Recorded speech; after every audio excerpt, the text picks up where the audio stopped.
هفسار بدست دجمنه، 100 سال آغا زۆرکەرە فەرمان بدەستداری ویە.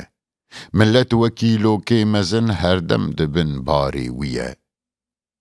جیجی کرن بەردانە هەڤ تاڵان و کوشتن ڕۆژ و شەڤ. دەستێ خەدا دەستێ نەیار جاسووس و هەمیاری ویە. ملت لە هەڤدی بی خودی زوڕێ چک و شۆپا خودی. مێرخاس تجار نابی گدی هەر پێشڤەچوون کاری ویە. 100 قەیسەر و هتلەر هەبن ئێدی ژەڕێ دەرناکەوی. مادەم کۆ جبها هاشیتی هەواڵ و گوهداری ویە. دژمن دخوازیمە بکی کۆلە دبن دەستێ خەکی. ئاغای هۆف و ڕێنەزان هەر مفتەسم ساری ویە.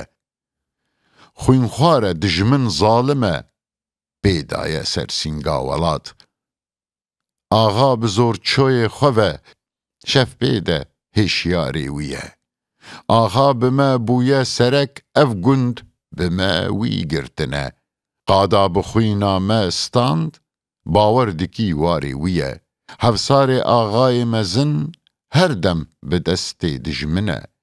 Millet şiyar bûye ji nû zanî ku hevsarê wî ye. چنگ بو ji xew rabû nerî hevsar bi mêranî birî. Şêr e li pey wî nagerî êdî ne cotkarê wî ye. Ev dar û ber ev ax û av yekser hemî ê milletin. Roja wî bê wê rabe pê ev gund û bajarê wî ye.